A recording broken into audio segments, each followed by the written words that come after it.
Itu bisa.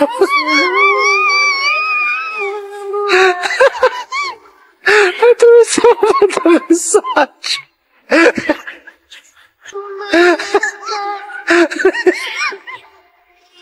Itu bisa.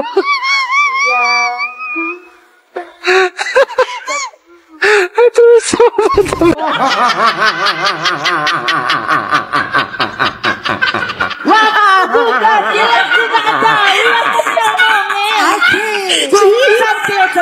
Sambil kaunya pensil. Waktuku tolak ku mandau yang nongol.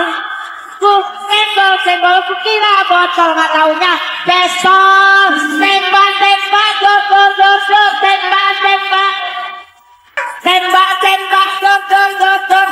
Tembak masih. Jadi guys, ada yang takut dengan lukisan. Sampai-sampai lukisan atau karyanya Pak Yos dilarang untuk ditampilkan karena katanya menyindir sosok tokoh yang ada di Indonesia. Mungkin maksudnya tokoh tukang ngibul ya. Lukisan kok ditakutin, giliran utang negara malah ditambah dan ditambah tanpa ada rasa takut sama sekali. Aduh. Nah, akibatnya lagi dan lagi menjadi sebuah lelucon para netizen seperti yang ada di video pertama tadi. Editannya para netizen ini betul-betul sangat-sangat membuat kita terpinggal-pinggal. Nah, untuk video selanjutnya yang akan Mimin tampilkan adalah dimana penjelasan Pak Yos dan juga komentar netizen terkait dengan pelarangan karya seni dari Pak Yos ini, yang saya kira Mulyono dan juga para jongos-jongosnya betul-betul ketakutan. Ini baru persoalan lukisan loh. Sampai-sampai 5 lukisan Pak Yos dilarang untuk ditampilkan. Aduh. Untuk itu langsung saja ke videonya. Iya juga ya. Masa sama gambar aja takut? Jadi ada nih seorang seniman bernama Pak Yos yang karyanya itu 5 dari 30 karya yang akan dipamerkan diminta untuk diturunkan. Katanya karyanya berhubungan dengan salah satu tokoh di Indonesia. Lah, tokoh siapa dah? Emang tokohnya itu mencerminkan banget sama hasil karya yang dibuat oleh Pak Yos. Merasa ibarat kata nih, misalkan menurut Pak Yos, gua itu mirip Usop yang seneng mainan kayu. Sementara gua yang aslinya itu gua seneng mainan robot-robotan. Ya beda dong, itu kan terserah Pak Yos mau menginterpretasikan gua mirip Usop yang seneng mainan kayu, ya terserah beliau. Kalau emang pada kenyataannya gua seneng mainan robot-robotan, ya nggak mirip dong sama tokoh menurut gambarannya Pak Yos, kecuali di lukisannya ditulisin atau ada keterangannya, ini gambaran gua soal si ini. Nah itu baru, ini kan kagak ada, hanya perumpamaan menurut Pak Yos. Nah lo, kedepannya kebebasan berekspresi bakal kayak gimana ya? Ya dimatikan. Lukisan yang saya gambarkan itu adalah lukisan memang menyatakan seperti penguasa, ya, raja Jawa yang kakinya bertumpu di atas punggung rakyat kecil. Apakah itu bukan simbol menyindir, marah? Tidak. Itu adalah fakta objektif yang saya rangkum untuk menggambarkan kondisi sosial, ya, dan budaya di Indonesia saat ini.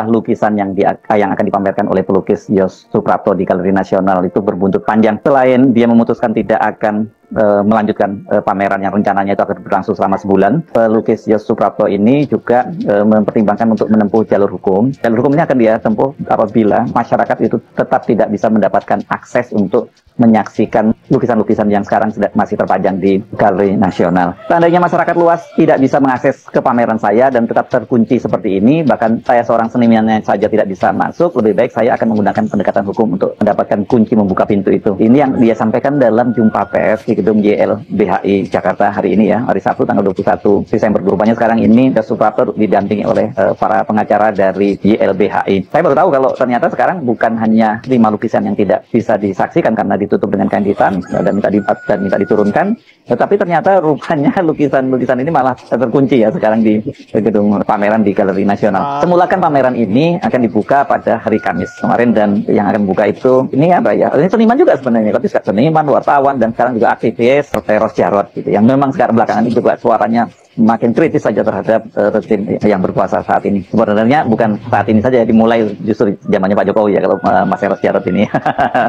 Jadi seperti dikatakan oleh Yos Suprapto, dia akan membawa pulang karya-karyanya. Jadi menurunkan karya-karya saya untuk dibawa pulang ke Jogja. Nah, tapi ternyata malah pintu galerinya itu terkunci. Langkah hukum itu, kata Yos Suprapto, karena akan diambil setelah dia berupaya melakukan dialog dengan sejumlah pihak yang terlibat dalam polemik ini. Dia mengaku akan meminta kejelasan terkait nasib karya-karya miliknya yang telah siap dipamerkan dan masih berada di Galeri Nasional Indonesia. Kalau ini tetap tidak bisa diakses oleh masyarakat luas dan tetap dikunci dengan alasan apapun juga, dan karya-karya saya tetap di dalam censorship, lebih baik tidak perlu harus ada pameran. Oh, jadi ini bukan hanya 5 lukisan yang dilarang tampilkan ya, sekarang malah semua lukisan. Berarti ada 30 lukisan 30. Yang semua bahkan oleh pemiliknya sendiri, oleh pelukisnya sendiri tidak bisa diakses. Pameran dari pelukis Yos Suprapto ini mendadak dibatalkan, itu menimbulkan spekulasi publik karena kemungkinan ada lukisan-lukisan yang sosoknya mirip Jokowi. Itu yang sekarang ini berkembang. Memang dari 5 lukisan itu kalau kita lihat wajahnya maupun yang dari kemudian ornamen yang ada di situ, orang tidak bisa tidak ini asosiasinya sih kepada Jokowi. Coba kita saksikan sama-sama ya lukisan-lukisan yang 5 lukisan yang diminta untuk diturunkan oleh kuratornya itu dengan syarat supaya pameran itu tetap bisa berjalan. Yang pertama ini memang sangat agak sulit untuk tidak menyatakan itu adalah wajah Jokowi. Ini ada seorang pria duduk di singgasana begitu, dan pakaiannya itu pakai jas, tapi ini perpaduan jas dengan Raja Jawa itu ya. Dan kemudian di atasnya dia dengan menggunakan mahkota ini apa ini ya? Ini kelihatannya mata satu, ini simbol yang sering dikenal sebagai simbol Dajjal gitu. Dan di bawahnya itu ada orang-orang yang dia injak dengan kedua kakinya, dan di sebelah kanan dan kirinya itu ada pria-pria bersenjata. Mungkin ini kaitannya dengan Jokowi itu di situ ya. Dia jadi menggambarkan situasi bahwa Jokowi itu menginjak-injak kedaulatan rakyat. Nah, ada seorang pria yang wajahnya mirip Jokowi sedang seperti berenang di pusaran itu gitu. Di bawahnya di atasnya ada tangga menuju singgasana. Dan saya kok asosiasi saya ini seperti sebuah kecebong gitu. Saya kok kecebong maksud saya yang sedang berenang gitu. Dan dulu kan Pak Jokowi itu dikait-kaitkan dengan Raja Kodok, kemudian putranya juga Kaisang itu menyatakan kolektor kecebong. Apa itu ya maksudnya? Kemudian ada lagi satu lukisan, saya kira ini mudah kita memahaminya. Ada seorang pria memakai kemeja putih, terus celananya hitam, badan kurus dengan wajah mirip Jokowi. Kalau pakaian putih dan hitamnya itu memang trademarknya Jokowi. Kemudian di samping kanannya itu ada banteng yang berwarna merah dengan moncong putih, dengan latar belakang dari, nah kalau ini Istana Merdeka, dan lagi-lagi ada mata Dajjalnya di situ. Jadi ini kita asosiasi ini kelihatannya ini berkaitan dengan konflik antara Jokowi dengan PDIP dan Ibu Megawati itu, yang sesungguhnya mengantarkan dia dari Solo sampai ke Istana Merdeka. Mungkin kita bisa tafsirkan seperti itu, tapi Anda boleh punya penafsiran yang berbeda dengan saya ya.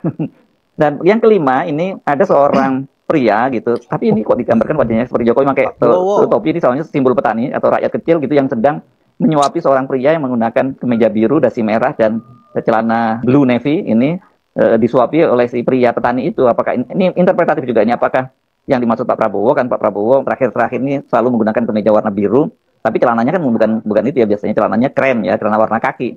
Nah ini saya nggak tahu di mana sensitifnya sehingga kemudian harus diturunkan ya. Yap, gimana guys? Menurut kalian tentang pelarangan karya seni dari Pak Yos untuk ditampilkan? Karena dinilai menyindir sosok tokoh yang ada di Indonesia, tokoh yang begitu berpengaruh, begitu berjasa bagi kaum 58%. Gila. Lukisan kok ditakuti. Nah, sahabat-sahabat, tolong komentar pendapat kalian mengenai apa yang terjadi dengan karya seni Pak Yos, yaitu lukisan yang begitu menarik, menggambarkan sesuai dengan keadaan sosial yang terjadi pada negeri kita yang tercinta.